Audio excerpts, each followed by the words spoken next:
JEE mains में हर बार function से related question हर shift में पूछे जाते हैं।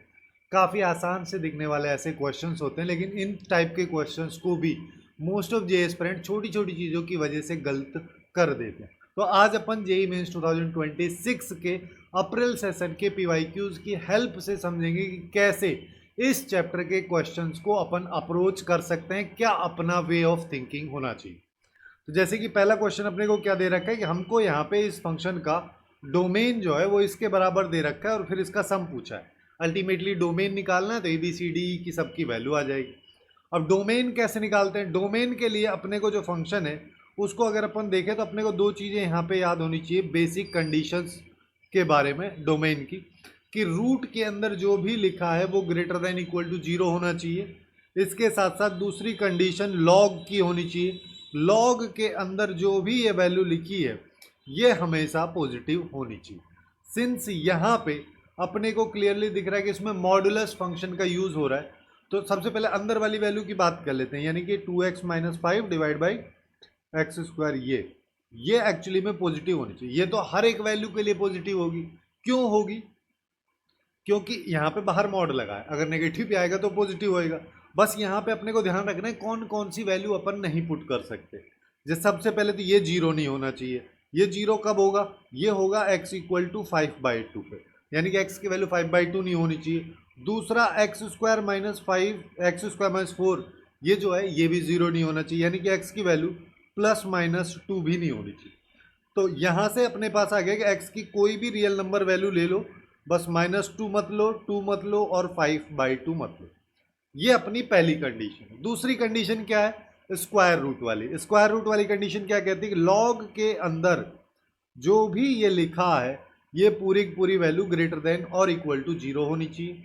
अब ये लॉग वाली इनइक्वलिटी है। लॉग वाली इनइक्वलिटी को कैसे सॉल्व करते हैं कि जब बेस 0 से 1 के बीच है और लॉग अगर हम हटा रहे हैं और एक्सपोनेंशियल फॉर्म में उसको कन्वर्ट कर रहे हैं, तो बेस 0 से 1 के बीच में होने की वजह से इनइक्वलिटी का साइन बदल जाता है। तो हमारे पास यहाँ पे आ जाएगा 2x - 5 x² - 4 का मॉड, और ये हो जाएगा लेस देन इक्वल टू 0.6 की पावर 0 यानी कि 1 हो जाएगा। ये अपने पास में आ रहा है। अब अपने को एक और चीज़ पता है कि mod of x less than equal to a अगर होता है तो हम यहाँ पे बोल देते हैं कि x की वैल्यू जो है वो -a से a के बीच में होगी। तो उसी बेसिस पे अपन यहाँ पे बोल सकते हैं कि 2x - 5 x² - 4 इसकी वैल्यू 1 से -1 की। एक तरीका तो ये है इसको सॉल्व करने का कि ऐसे सॉल्व कर लेते हैं, बट मैं तुमसे कह रहा हूँ ऐसे मत करो, क्योंकि इससे फिर दो केसेस बनाओगे, फिर अननेसेसरी लेंदी होगा। मेरे को एक और चीज़ पता है कि मॉड ऑफ ऐसे अगर लिखा है तो इसको ना मैं ऐसे भी लिख सकता हूँ। जब अपन इसको ऐसे लिख देंगे तो ये हो जाएगा 2x - 5 का मॉड और यहाँ पे आ जाएगा x² - 4 का mod less than equal to. अब हालांकि हमें एक चीज़ पता है कि जब भी अपने पास में डिनोमिनेटर वगैरह में वेरिएबल होता है तो हम इनइक्वलिटी में क्रॉस मल्टीप्लाई नहीं करते हैं, लेकिन वो तब ऐसा करते हैं जब अपने को, क्योंकि वहाँ पे वेरिएबल का साइन नहीं पता रहता पॉजिटिव होगा कि नेगेटिव होगा। तो यहाँ पे तो अगर अपन देखें तो इस वैल्यू का आउटपुट हमेशा पॉजिटिव आएगा। जब हमेशा पॉजिटिव आएगा तो किसी पॉजिटिव वैल्यू से इनइक्वलिटी को मल्टीप्लाई करने में कोई फ़र्क ही नहीं पड़ेगा। तो यहाँ पे 2x - 5 और ये x² - 4 हमारे पास में आ जाएगा। ये बेसिकली आ गया, जिसको अपन क्या कर सकते हैं कि इसको मैं लिख देता हूँ x² - 4 और दोनों साइड होल स्क्वायर कर दो तो ये हो गया, और यहाँ पे आ जाएगा 2x - 5 का होल स्क्वायर, और ये हमारे पास आ जाएगा ग्रेटर देन इक्वल टू 0 यहाँ से। ठीक है, इसको उधर ले गए तो होल स्क्वायर करके। अब इसको खोल दो। इसको अगर मान लो मैं खोल रहा हूँ, उससे देखो अब फिर दिक्कत हो जाएगी। अगर तुम इसको खोल दोगे तो x की पावर 4 का पॉलिनोमियल बनेगा बाई क्वाड्रेटिक को सॉल्व करने में फिर तमाशे होंगे। लेकिन मैं इसको ऐसे देखता हूँ कि ये एक्चुअली में a² - b² लिखा हुआ है, तो मैं ना इसको एक बार a + b लिख देता हूँ। तो एक बार तो ये लिख दिया, एक बार यहाँ पे माइनस है, इसको मैं माइनस साइन -2x + 5 लिख देता हूँ। अब ये फैक्टर टाइप में आ गया है, तो ये क्या आ गया? ये हमारे पास में आ गया x² + 2x और ये -9 हो गया, और यहाँ पे देखोगे x² - 2x प्लस ये आ गया। बेसिकली पहला मेरे पास में कह रहा है कि ये जो ये वाले वैल्यू है ये तो x माइनस वन का होल स्क्वायर है, तो ये तो ग्रेटर ये आ गया। और दूसरे वाले का ये अपने पास में आ रहा है। अब देखो, अब ये तो हमेशा जीरो या जीरो से बड़ा ही होगा, ठीक है। सिंस हम यहाँ पे क्या कर सकते हैं, अब देखो अपन यहाँ पे क्या कर सकते हैं कि हम ना इसके पहले रूट निकाल लेते हैं। इस क्वाड्रेटिक इक्वेशन को अगर देखें तो फैक्टराइज तो कर नहीं पा रहे, तो डायरेक्ट रूट निकालोगे तो ये आ जाएगा -2 प्लस माइनस रूट ऑफ, यहाँ पे हो जाएगा बी स्क्वायर यानी 4 प्लस हो जाएगा -9 की वजह से प्लस 36, तो ये हो जाएगा square root of 40 divide by 2 -2 plus minus इसको 2√10 लिख सकते हैं डिवाइड बाई 2, ये आ जाएगा माइनस प्लस माइनस √10। बेसिकली दो ये वैल्यूज हमारे पास में आ चुकी। अब हम यहाँ पे क्या कर सकते हैं कि इस वाली इक्वेशन को अगर मैं देखूँ तो ये है x माइनस वन का होल स्क्वायर, और जब अपने को कभी ऐसा दे रखा होता है ना कि अल्फा और बीटा मेरे पास रूट है ग्रेटर देन इक्वल टू 0 ऐसे, तो जब तुम इसमें करोगे अल्फा यहाँ बीटा यहाँ, तो यहाँ पॉजिटिव नेगेटिव पॉजिटिव ऐसे आता है, तो बेसिकली तुमको ये वाले केसेस कंसिडर करने रहता है, ठीक है। इसी चीज़ को मैं डायरेक्ट अप्लाई कर दे रहा हूँ, सिंस इसमें एक रूट तो ये वाला है और एक रूट ये वाला है, तो पहले ये आएगा, तो अपन यहाँ पे डायरेक्टली क्या बोल सकते हैं कि ये इसको ऐसे लिख दो कि यहाँ पे आ जाएगा हमारे पास -1 माइनस √10 और एक फैक्टर ये हो गया, दूसरा फैक्टर हो जाएगा -1 प्लस √10 और ये ग्रेटर देन इक्वल टू। अब देखो ऐसे चलो डायरेक्टली भी मत करो, तो मैं यहाँ पे तुमको यहाँ पे समझा ही देता हूँ कि अब इन वैल्यूज़ को ले लो। सबसे पहले इसके क्रिटिकल पॉइंट लोगे, एक क्रिटिकल पॉइंट आ गया ये, दूसरा हमारे पास आ जाएगा ये, तीसरा आ जाएगा 1। अब देखो 1 तो अपने को इंक्लूड करना है क्योंकि 1 पे ये वाला पार्ट 0 हो रहा है, उसके अलावा कोई भी वैल्यू डालो हमेशा 0 ही हो रहा है। उससे बड़े पे ये वाला पॉजिटिव, इधर पूरे में ये भी नेगेटिव, ये भी नेगेटिव, इधर पॉजिटिव, बस। उसके बाद क्या करना है, पॉजिटिव वाला चाहिए ग्रेटर देन इक्वल टू 0 वाला, तो एक ये वैल्यू आ गई और एक आ गया ये, तो हमारे पास x का इंटरवल आ गया -∞ से ये वाला, फिर इसमें क्लोज ब्रैकेट यूनियन, यहाँ पे 1 आ जाएगा और यूनियन यहाँ पे आ जाएगा हमारे पास -1 प्लस √10 से इन्फिनिटी। अब इसमें से कौन कौन सी वैल्यूज़ हटानी है, अब हमको ये वाली वैल्यूज़ हटानी भी हैं, तो इसमें से अगर मान लो इन वैल्यूज़ को मैं हटाता हूँ तो यहाँ पे माइनस, यहाँ से माइनस ये वैल्यू तो एक्चुअली में -2 से भी छोटी है क्योंकि √9 की वैल्यू 3 होती है, तो ये -3 -4 उससे भी छोटी वैल्यू आएगी, तो पहले तो ये आ गया। अब इसमें अपने को क्या करना है, 1 को ऐड कर दो इसमें, चलो। फिर उसके बाद अब इस वैल्यू को अगर मान लो अपन देखें तो ये टेक्निकली क्या वैल्यू है, ये अपने को यहाँ पे पता चल रहा है कि -1 प्लस इसकी बात करोगे तो ये हो जाएगा 3 पॉइंट समथिंग, उसमें से 1 गया तो 2 पॉइंट समथिंग, ठीक है।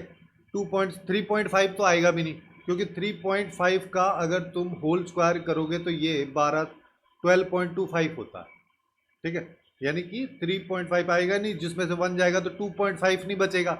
ऐसा मैं क्यों कर रहा हूँ, क्योंकि मेरे पास 5/2 यहाँ पे है जो कि 2.5 होता है, तो मेरे को बस यही पता करना है कि इस वैल्यू से बड़ा है 5/2, यहाँ तक आ गया। उसके बाद हमको क्या करना है, उसके बाद हम यहाँ पे कर देंगे 5/2 से इन्फिनिटी। अब तुम यहाँ पे बोलोगे 2 को तो कहीं ले ही नहीं कि -2 तो चलो छोटा था, बड़ा था उससे। 2 की अगर बात करोगे तो 2 जो है इससे छोटा आएगा, वो ऑलरेडी नहीं है इंटरवल में, तो ये अपने पास में x का इंटरवल या इस फंक्शन का डोमेन आ जाएगा। अब कंपेयर कर दो, जैसे हम कंपेयर कर रहे हैं सारी की सारी वैल्यूज मिल गई, तो a की वैल्यू ये है, b की वैल्यू 1 है, c की वैल्यू -1 प्लस √10 है, d की वैल्यू 5/2 है, e की वैल्यू भी 5/2। इससे तो ये गया, इस 1 से ये गया, इन दोनों को ऐड करोगे तो 5 हो गया, उसमें से इस वाले 1 को सब्ट्रैक्ट कर दोगे तो 4 बच जाएगा, जो कि इस क्वेश्चन का करेक्ट आंसर हमारे पास हो जाएगा। थोड़ा सा इस टाइप के क्वेश्चंस लेंथी होते हैं, बट इसके अलावा और कोई अप्रोच आई थिंक मेरे दिमाग में तो अभी आ नहीं रहा। अब आते हैं नेक्स्ट क्वेश्चन। नेक्स्ट क्वेश्चन क्या कह रहा है, काफ़ी इंटरेस्टिंग सा क्वेश्चन है, नंबर ऑफ फंक्शंस के बारे में बात कर रहा है जो कि ऑन टू नहीं है। हमारे पास यहाँ पे 4 हैं डोमेन में एलिमेंट और इसकी को डोमेन में 3 एलिमेंट है। जब F A to B define होता है जहाँ पे इसके एलिमेंट m रहते हैं, इसके एलिमेंट n रहते हैं, तो टोटल नंबर ऑफ फंक्शन सबसे पहले तो अपने पास में क्या आता है, देखो दो तरीके हैं इसको सॉल्व करने के। पहला तरीका टोटल नंबर ऑफ फंक्शंस में से ऑन टू हटा दो, दूसरा तरीका है जो ऑन टू नहीं है डायरेक्टली उनको ही निकाल लो। तो हम यहाँ पे क्या कर सकते हैं कि टोटल नंबर ऑफ फंक्शंस निकाल लो। चलो टोटल नंबर ऑफ फंक्शंस की बात करोगे तो वो n की पावर m होता है, तो यानी कि 3 की पावर 4 यानी कि 81 आ जाएगा। ठीक है, इस सेगमेंट के regarding top 50 topics for JEE mains वाली प्लेलिस्ट में मैं एक सेपरेट वीडियो भी बनाया जहाँ पे मैं काफ़ी डिटेल में बताया कि कैसे हम किसी भी फंक्शन के नंबर ऑफ फंक्शंस को इजीली निकाल सकते हैं। उसको तुम लोग इसके बाद में जाके देख लेना, अभी के लिए समझ लो। ठीक है, तो हमारे पास में ये आ गया। अब ऑन टू फंक्शन अगर मान लो मेरे को निकालने, ऑन टू फंक्शन के लिए जब m ग्रेटर देन n रहता है तो उस केस में अब मेरे को क्या करना है, ऐसे समझो कि मेरे पास में 4 वैल्यूज है ना, या 4 प्लेसेस हैं जिस पे 3 वैल्यूज को डिस्ट्रीब्यूट करना है। तो हम यहाँ पे क्या कर सकते हैं, 4 वैल्यूज को एक को 1 दे दो, एक को 1 दे दो, एक को 2 दे दो, है ना। 4 को अपने को 3 जगह डिस्ट्रीब्यूट करना है। एक्चुअली में ये मतलब है कहने का कि जब ये ऐसा अपन पीएनसी में जनरली पढ़ते हैं, जब ग्रुपिंग वगैरह में देखते हैं कि 4 को अगर मान लो 3 को डिस्ट्रीब्यूट 3 में डिस्ट्रीब्यूट करना है तो 1 1 और 2, इसके अलावा और कोई तरीका नहीं हो सकता। हालांकि तुम यहाँ पे बोल सकते हो 1 2 1 2 1 1 भी हो जाएगा, बट हम उसको 3 फैक्टोरियल से मल्टीप्लाई कर देंगे। तो अब इसको अगर अपने को लिखना है तो इसको सॉल्व करने के लिए 4 फैक्टोरियल नीचे आता है, जो वैल्यूज लिखी हैं पहले उनको लिख दो, और उसके बाद अगर कोई वैल्यू या कुछ वैल्यूज एक से ज़्यादा बार लिखी हैं तो जितनी बार वो हैं उतने फैक्टोरियल से डिवाइड कर दो। जैसे कि 1 2 टाइम्स लिखा है तो 2 फैक्टोरियल से डिवाइड कर देंगे, और पूरे का अरेंजमेंट करोगे तो 3 फैक्टोरियल आ जाएगा। बस इसको निकाल लो, ये सारे के सारे ऑन टू फंक्शन आ गए। तो ये तो 4 फैक्टोरियल आ गया, यहाँ पे 2 फैक्टोरियल की वैल्यू 2 और इसकी भी 2 हो जाएगी। इसको ना ऐसे लिख दो 4 इंटू 2 इंटू 1, और इसकी वैल्यू 6 लिख देते हैं। 4 से 4 गया और 6 6 36 ये हो गया। तो नॉट ऑन टू फंक्शन अगर मान लो मैं निकालता हूं तो क्या हो जाएगा, total minus onto. Total कितना है 81, ऑन टू कितना है 36, बच गया कितना 45, आ गया आंसर, खत्म। काफी अच्छा चीज है ना। अब चलते हैं नेक्स्ट वाले क्वेश्चन। नेक्स्ट वाला क्वेश्चन फंक्शनल इक्वेशन से रिलेटेड है। यहाँ पे क्या कह रहा है कि अपने पास अल्फा कोई भी एक रियल नंबर एक फंक्शन दे रखा है जो कि इस वाली फंक्शनल इक्वेशन को सभी x और y की वैल्यूज के लिए सेटिस्फाई करता है। f ऑफ 0 की वैल्यू -1 है, 1 की वैल्यू 2 है, तो ये बताना है। अल्टीमेटली पहले मेरे को fx फंक्शन चाहिए, तभी जाके मैं इसको सॉल्व कर पाऊंगा, जिसके लिए अपने को इस फंक्शनल इक्वेशन को सॉल्व करना पड़ेगा। जिसके लिए हम यहाँ पे क्या कर सकते हैं, कुछ चीज़ें देख लो। जैसे कि मैं y इक्वल टू अगर 0 पुट कर देता हूँ, जैसे ही मैंने 0 पुट किया लेफ्ट में बना fx, यहाँ पे क्या बन गया fx। ठीक है, चलो तब तो यहाँ पे x की जगह 0, y की जगह 0 पुट करें तो बाकी सब 0 हो गया, इससे तो काम ही नहीं बना। तो हम क्या करते हैं, x इक्वल टू 0 पुट करते हैं, तो यहाँ पे क्या है f ऑफ y, इधर क्या बन गया f ऑफ 0, इधर क्या बन गया, ये बन गया 2y², ये बन गया y।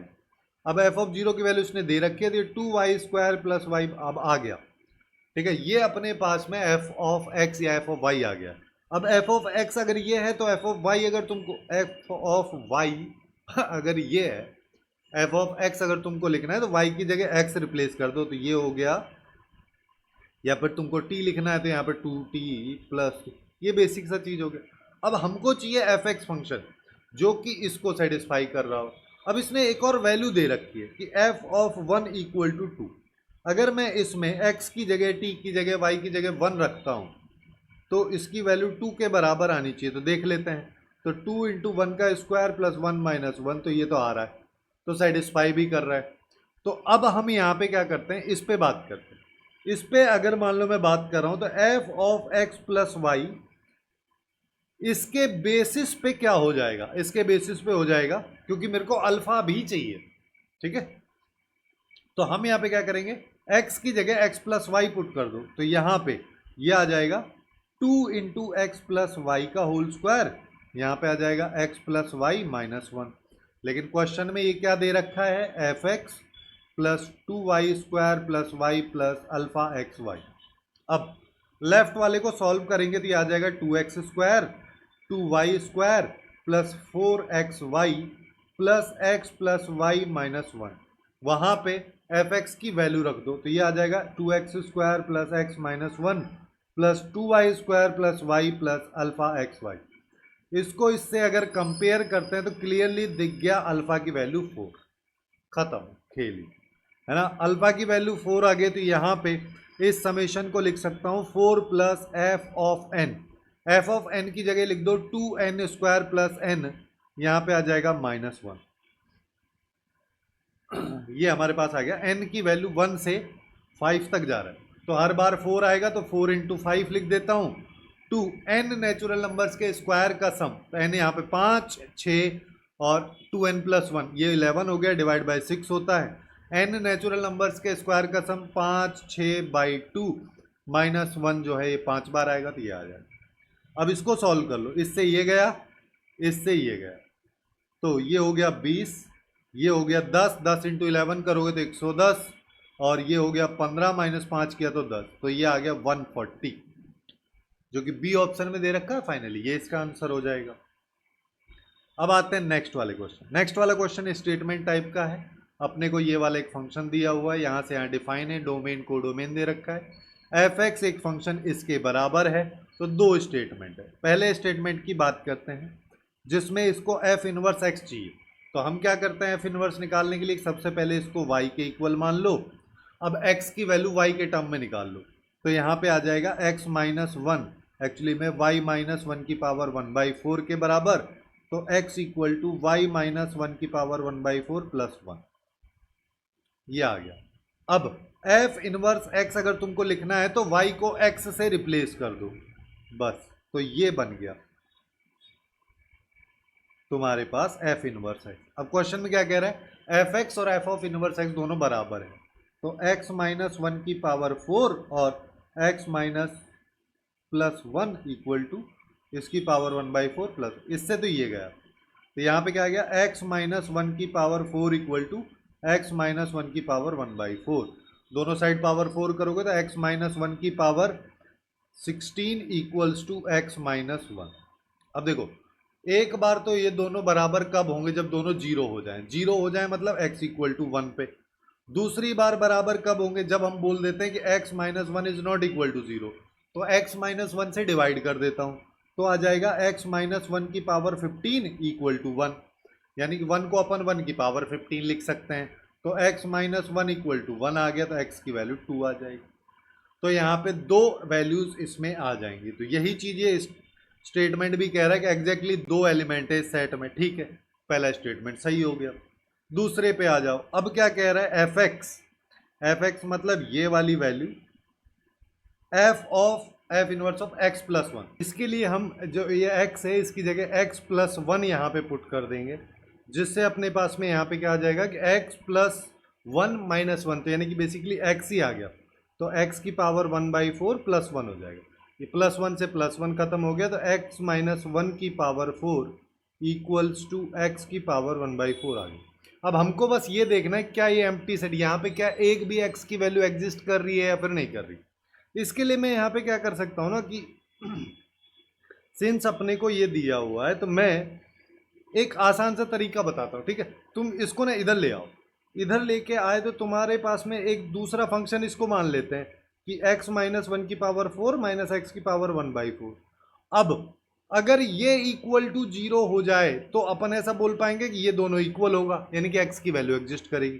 तो बस अब अपने को देखना है क्या ये वैल्यू 0 हो रही है। अब इसको देखने के लिए तुम यहाँ पे चाहो तो ओडी वगैरह की हेल्प से सॉल्व कर सकते हो, डिफरेंशिएशन वगैरह लगा के। बट मैं उससे भी आसान तुमको बताता हूँ, जो LMVT थ्योरम जो अपन पढ़ते हैं वैसा सिमिलर टाइप का कंसेप्ट तुम यहाँ पे लगा सकते हो कि तुमको बस x की वैल्यूज ढूंढनी है जिस पे gx का आउटपुट नेगेटिव भी आए, उसके बाद फिर कुछ ऐसी वैल्यूज हो जिस पे पॉजिटिव आए।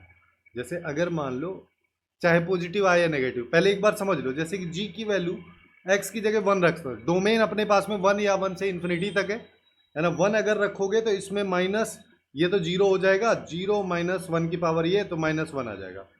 2 अगर लेंगे तो 2 अगर मान लो अपन लेते हैं तो ये हो गया 1 माइनस यहाँ पे 2 की पावर 1/4। अभी भी ये नेगेटिव ही वैल्यू आएगी क्योंकि 2 की पावर कुछ भी कर लो हमेशा 1 से तो बड़ा ही होगा।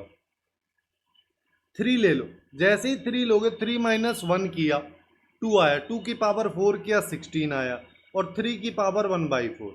अब ये वैल्यू पॉजिटिव हो गई। अब देखो, अब हम क्या बोल सकते हैं कि अगर मान लो जब भी इसका ग्राफ बन रहा है तो यहाँ पे अगर 1 है तो यहाँ पे आउटपुट नेगेटिव में कुछ आ रहा है, -1 मान लेते हैं। जैसे ही 2 पे गए तो भी आउटपुट नेगेटिव में कुछ आ रहा है। जैसे ही हम 3 पे जाते हैं अब आउटपुट पॉजिटिव में हो जाता है।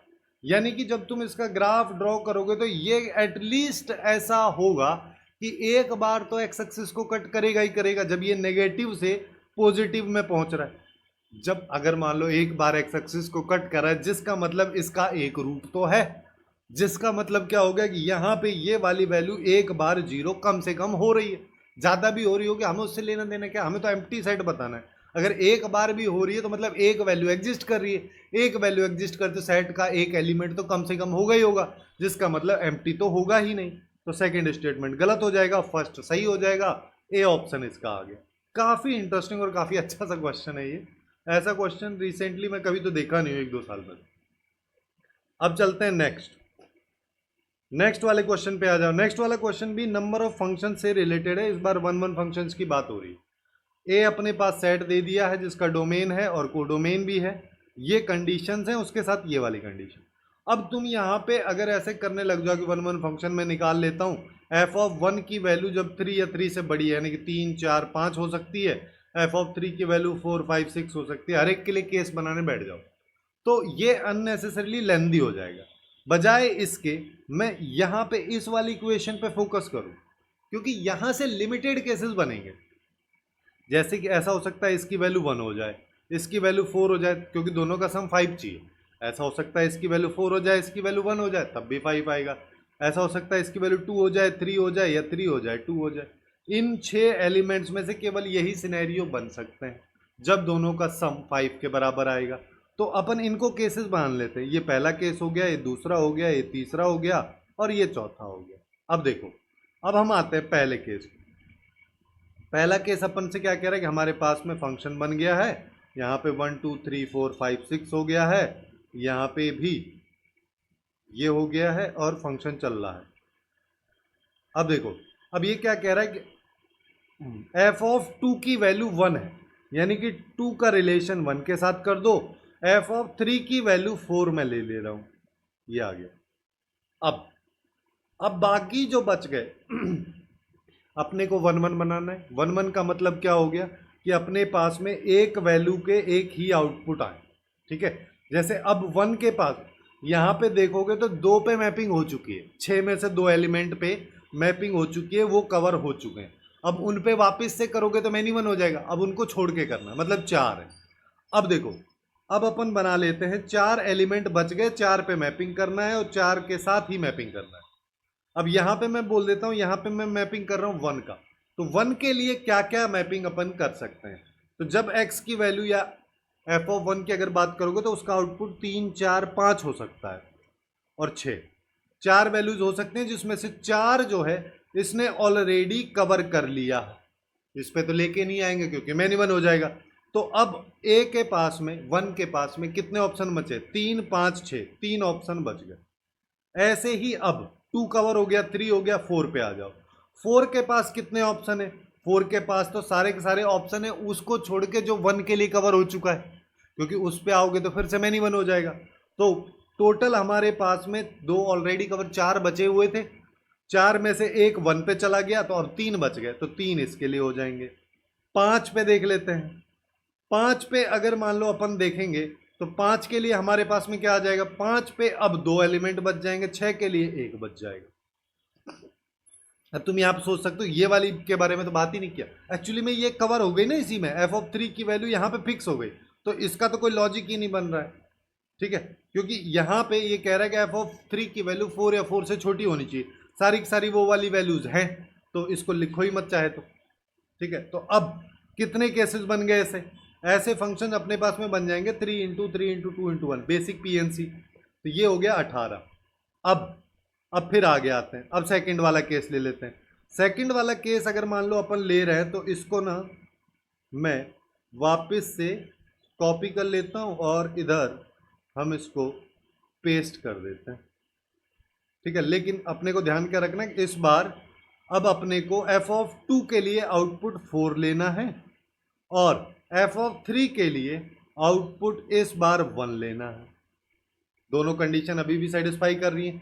फिर से वही होगा, 1 के लिए क्या होगा, 1 के लिए 3 चॉइसेस हैं, 4 के लिए क्या होगा, 4 के लिए भी बची हुई 3 चॉइसेस हैं, और अपने पास 5 के लिए 2 चॉइसेस हैं, और हमारे पास 6 के लिए 1 चॉइसेस है। इन दोनों को भी मल्टीप्लाई करोगे सबको तो यहाँ पे भी 18 आ गया।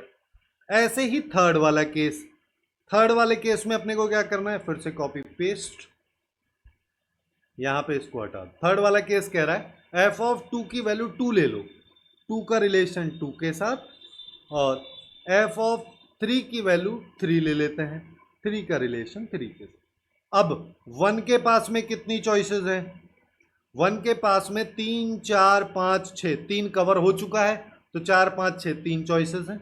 4 के पास कितनी चॉइसेस है, 3 को छोड़ दो तो बाकी 3 बच गई, क्योंकि 4 5 6 में से एक अगर 1 के पास चला जाएगा तो 2 बचेंगे और एक ऊपर बच रहा है 1, तो 3 इसके पास बच गए। फिर अगले वाले के पास 5 के पास 2 और 6 के पास 1, तो यहाँ से फिर 18 आ गया। ऐसे ही फोर्थ वाला केस ले लो, इसमें भी कॉपी एंड पेस्ट, और ये अपने पास में आ गया। यहाँ पे क्या कह रहा है कि 2 के लिए 3 है और 3 के लिए 2 है। अब यहाँ पे काउंट कर लो, फिर से वही सेम कहानी हो जाएगी, 2 3 4, यहाँ पे 3, यहाँ 3, यहाँ 2 1, इसमें भी 18। अब या तो अब देखो ऐसा एक साथ तो हो नहीं सकता कि पहला केस भी हो जाए दूसरा भी हो जाए, क्योंकि एफ ऑफ 2 की वैल्यू अगर 1 और 4 हो गई तो मैन 1 हो गया। हमको चाहिए या तो पहला हो जाए या दूसरा हो जाए या तीसरा हो जाए या चौथा हो जाए। पीएनसी में जब भी या वाला सिचुएशन आता है तो हम एलिमेंट्स को ऐड करते हैं, तो इन दोनों को ऐड करेंगे 36 हो गया, इन दोनों को ऐड करेंगे 36 हो गया, टोटल ऐड करेंगे 72 हो गया, और यही आ गया इसका आंसर। खत्म हो गया। अब आते हैं नेक्स्ट क्वेश्चन। नेक्स्ट क्वेश्चन थोड़ा सा इंटरेस्टिंग है, दिखने में काफी सारा कॉम्प्लिकेटेड सा भी काफी सारे स्टूडेंट्स को लग सकता है। मैं यहाँ पे एक और चीज बोलूंगा कि इस तरीके के जो भी ये चीजें अपन देख रहे हैं, नंबर ऑफ फंक्शन वाला ये सब टाइप की चीजें, अपन ने फंक्शन चैप्टर वाली प्लेलिस्ट जो है उसको जाके एक बार देखो, उसमें काफी छोटे छोटे टॉपिक्स को, काफी न्यूएंसेस को मैंने काफी डीपली कवर किया है, जिससे कि तुम इस तरीके के क्वेश्चंस को बहुत आसानी से सॉल्व कर सकते हो। अगर तुम उस प्लेलिस्ट के काफी सारे वीडियोस को एक बार अच्छे से देख लोगे तो ऐसे क्वेश्चंस काफी आसानी से तुम सॉल्व कर पाओगे, खुद से ही अटेम्प्ट हो जाएंगे। जैसे ये वाला है, तो ये क्या कह रहा है, एफ ऑफ थीटा ये दे रखा है, जी ऑफ थीटा की वैल्यू इसने ये दे रखी है, अल्फा बोल रहा है बड़ा है बीटा से, फिर बोल रहा है ये वैल्यू इसके बराबर है, तो फर्स्ट टर्म जीपी का ये है, उसका कॉमन रेशियो ये है, उसकी 10 टर्म्स का सम ये। Basically alpha beta find out करना है तो जीपी का फर्स्ट टर्म पता चल गया, कॉमन रेशियो पता चल गया, 10 टर्म्स का सम निकाल देंगे, इससे कंपेयर कर देंगे, हो गया काम करना। अल्फा बीटा फाइंड आउट करने के लिए इसने ये रिलेशंस दे रखे हैं, तो सबसे पहले एक एक की बात कर ले। जैसे एफ ऑफ थीटा है, एफ ऑफ थीटा की अगर तुम बात करोगे तो इसको अपन क्या लिख सकते हैं, जैसे alpha tan square theta plus beta tan cot square theta. ये कह रहा है कि जब थीटा 0 से π/2 के बीच में, जहां पर टेन थीटा और cot theta both are positive, उस सिचुएशन में ये हमसे कह रहा है कि इसकी मिनिमम वैल्यू बताओ। जब भी मिनिमम वैल्यू मैक्सिमम वाला सिनेरियो आता है तो अपने दिमाग में कई सारे टाइप की चीजें आनी चाहिए, है ना। क्या आना चाहिए, यहाँ पे क्या हम लगा सकते हैं। अब एक चीज यहाँ पे मेरे को दिख रही क्लियरली कि टेन और कॉट ना कैंसिल हो जाते हैं, तो मैं यहाँ पे AMGM लगा देता हूँ कि जैसे alpha tan square theta plus beta, यहाँ पे आ जाएगा cot square theta divide by 2 greater than equal to square root of alpha tan square theta into beta cot square theta. ये हो गया, जिसमें क्या होगा, इससे गया ये। अब ये तो एफ एक्स है या एफ ऑफ थीटा है, तो एफ ऑफ थीटा हमारे पास divide by 2 greater than equal to square root of alpha beta आ गया, यानी कि F of theta greater than equal to 2 square root of alpha beta. अब वो कह रहा है एफ ऑफ थीटा की वैल्यू मिनिमम से मिनिमम ये हो सकती है, अदरवाइज इससे बड़ी होगी। वो कह रहा है मिनिमम ही चाहिए, मेरे को मिनिमम चाहिए, तो minimum value F of theta की क्या हो गई, वो हो गई हमारे पास 2 square root of alpha beta. अब दूसरे पे आ जाओ, G of theta. G of theta क्या कह रहा है, जी ऑफ थीटा मेरे से कह रहा है ये है। अब यहाँ पे AMGM काम नहीं करेगा क्योंकि साइन और कॉस एक दूसरे को कैंसिल नहीं करते, लेकिन मेरे को एक चीज पता है कि अल्फा साइन स्क्वायर थीटा को रहने देता हूं और बीटा कॉस स्क्वायर थीटा को 1 माइनस साइन स्क्वायर थीटा लिख देता हूं। तो अल्फा माइनस बीटा फैक्टर बन जाएगा साइन स्क्वायर थीटा का और प्लस में बीटा आ जाएगा। अब देखो ये कह रहा है थीटा 0 से पाई है, 0 से पाई में साइन थीटा की वैल्यू 0 से 1 के बीच में होगी। उस सिचुएशन में साइन स्क्वायर थीटा की वैल्यू भी 0 से 1 के बीच में होगी। मेरे को क्या चाहिए, मेरे को चाहिए जी थीटा की मैक्सिमम वैल्यू। तो मैक्सिमम मतलब साइन स्क्वायर थीटा का मैक्सिमम वैल्यू वो क्या होगा 1। अगर तुम वो 1 ले लोगे तो जी ऑफ थीटा मैक्सिमम क्या आ जाएगा, अल्फा माइनस बीटा इंटू 1, यानी कि alpha minus beta plus beta. इससे गया ये बच गया अल्फा। अब देखो अब क्वेश्चन में क्या कह रहा है कि ये दोनों वैल्यूज बराबर है, यानी कि थीटा एफ ऑफ थीटा की मिनिमम वैल्यू यानी कि 2 स्क्वायर रूट ऑफ ये अल्फा के बराबर है, दोनों साइड होल स्क्वायर कर दो तो 4 अल्फा बीटा अल्फा स्क्वायर के बराबर है। अब ये क्या कह रहा है, अल्फा बीटा से बड़ा है और दोनों जीरो से बड़े हैं, पॉजिटिव वैल्यूज हैं, तो यानी कि जीरो नहीं है। जीरो नहीं है तो अल्फा से अल्फा कैंसिल हो गया, अल्फा से अल्फा कैंसिल हो गया, तो अल्फा बाई बीटा की वैल्यू हमारे पास 4 आ गई। अब देखो अल्फा बाई बीटा की वैल्यू अगर 4 आ गई तो जीपी का फर्स्ट टर्म जिसको मैं ए बोल दे रहा हूं वो आ जाएगी 1/2 इंटू 4 यानी कि 2। कॉमन रेशियो को मैं आर बोल देता हूं। अब अल्फा बाई बीटा अगर 4 है तो बीटा बाई अल्फा 1/4 हो जाएगा, तो ये 1/2 हो गया। ये हो गया जीपी, जिसका फर्स्ट टर्म और आर पता है, तो 10 टर्म्स का सम अपने को निकालना वो होता है ए इंटू 1 माइनस आर की पावर एन, क्योंकि आर जो है 1 से छोटा है, तो 1 माइनस 1/2 की पावर एन यानी कि 10 कर दो तो 2 की पावर 10 में बन जाएगा, यहाँ पे 1 माइनस 1/2, तो बेसिकली ये आ गया 2 इंटू, यहाँ पे इसको लिख सकते हैं 2 की पावर 10 माइनस 1 डिवाइड बाई 2 की पावर 10, और ये बच गया डिनोमिनेटर में 1/2, लेकिन डिनोमिनेटर में है तो ये ऊपर जाके 2 बन जाएगा। इससे इसको कैंसिल करोगे 2 की पावर 8 बच गया। 2 की पावर 10 की बात करोगे 1024 होता है, उसमें से 1 गया, 2 की पावर 8, 2 की पावर 6 64 होता है, 64 इंटू 2 करोगे 128 इंटू 2 करोगे 256, यानी कि 1023 डिवाइड बाई 256। अब 1 घटा दिया तो 2 का मल्टीपल बचा ही नहीं, तो ये वैल्यूज आगे कटेंगी नहीं, तो इनका ग्रेटेस्ट कॉमन डिवीजर 1 हो गया, जिसका मतलब ये वाली वैल्यू m है, ये n है, दोनों का सम चाहिए। तो 1023 को 256 से ऐड कर दो तो 9 आ गया, यहाँ पे 7 आ गया, यहाँ 0 आ जाएगा, सॉरी 0 को 2 आ जाएगा, यहाँ 1 है, ये इसका आंसर आ गया। ऐसे हम इस वाले क्वेश्चन को सॉल्व कर सकते हैं। अब आते हैं नेक्स्ट क्वेश्चन पे। नेक्स्ट क्वेश्चन क्या कह रहा है, ये हमसे कह रहा है कि हमारे पास में एफ एक R to R defined function है, एफ एक्स ये वाला दे रखा है, बताना है 1 1 है ऑन 2 है। सबसे पहले तो एक चीज देखो, मेरे को जो सबसे पहले दिखी वो ये वाली दिखी कि ये जो है ये एक्चुअली में क्वाड्रेटिक इक्वेशन है जिसका d लेस देन 0 है, मतलब इसका आउटपुट हमेशा पॉजिटिव रहेगा। ऐसे ही मेरे को ऊपर दिखा, ऊपर मेरे को दिखा ऊपर भी क्वाड्रेटिक है जिसका d लेस देन 0 है, ये भी हमेशा पॉजिटिव रहेगा। दो पॉजिटिव वैल्यूज का डिवाइड रेशियो अगर अपन ले रहे हैं उसका आउटपुट हमेशा पॉजिटिव आएगा। इसका कोडोमेन ये दे रखा है r, और इसका आउटपुट हमेशा पॉजिटिव आ रहा है, यानी कि नेगेटिव इसका कभी आउटपुट नहीं है, तो हम बोल सकते हैं codomain and range both are not equal. उस केस में फंक्शन ऑन टू नहीं होके इन टू हो जाएगा। इतना तो क्लियर हो गया। चलो एक और चीज तुम यहाँ पे कर सकते हो, इसकी रेंज वगैरह निकाल सकते हो इक्वल टू वाई मान के, जैसे क्वाड्रेटिक इक्वेशन में अपन रैशनल फंक्शंस की रेंज निकालते हैं। अब आगे चलते हैं।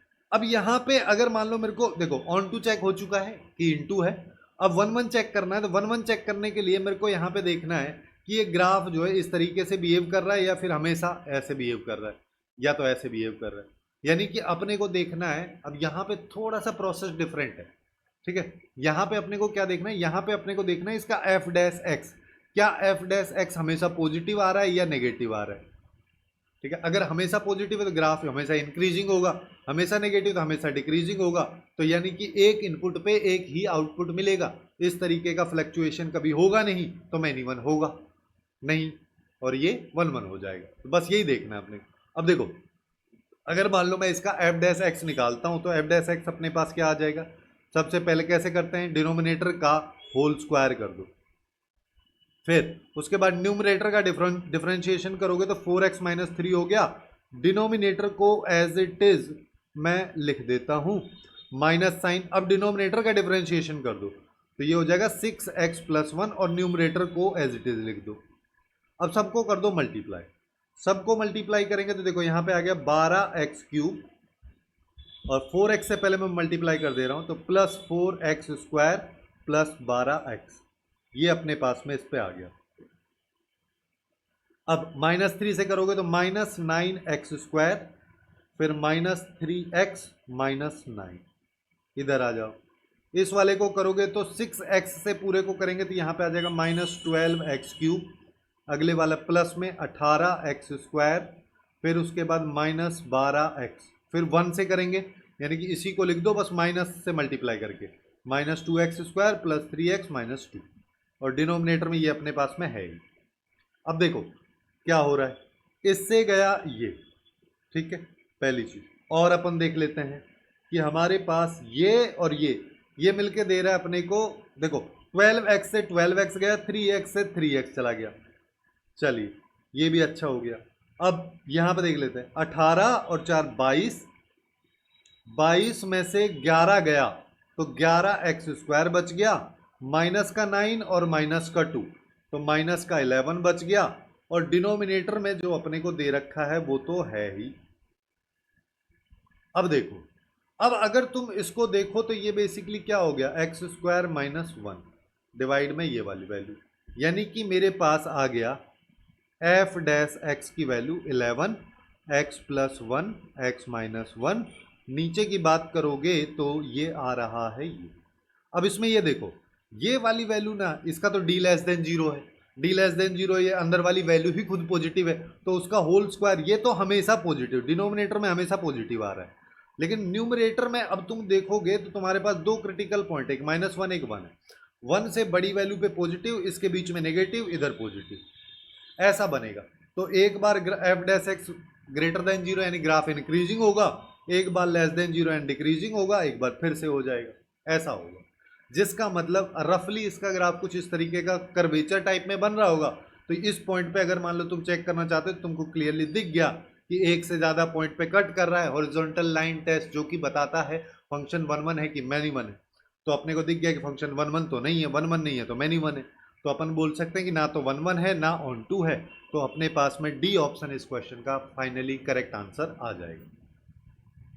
अब आते हैं नेक्स्ट क्वेश्चन पे। नेक्स्ट क्वेश्चन क्या कह रहा है कि f(x) हमारे पास में एक पॉलिनोमियल है, कुछ इस तरीके से इसने दे रखा है। अच्छा इसको देखो, मैं ना इसको पार्ट वाइज सॉल्व करता हूँ। यहाँ पे मेरे को क्या दिख रहा है कि 2 को अगर मान लो मैंने बाहर ले लिया तो ये 1 + 1/3 + 1/9 ऐसे चल रहा है, यानी कि ये तो जीपी है, और वो भी इनफाइनाइट वाली, जिसका सम होता है a/1 - r, यानी कि ये आ जाएगा a/2/3, यानी कि बेसिकली 3/2। तो इसको 2 से मल्टीप्लाई भी करना है, तो 2 × 3/2 करोगे तो ये आ गया 3, ये अपने पास में आ गया।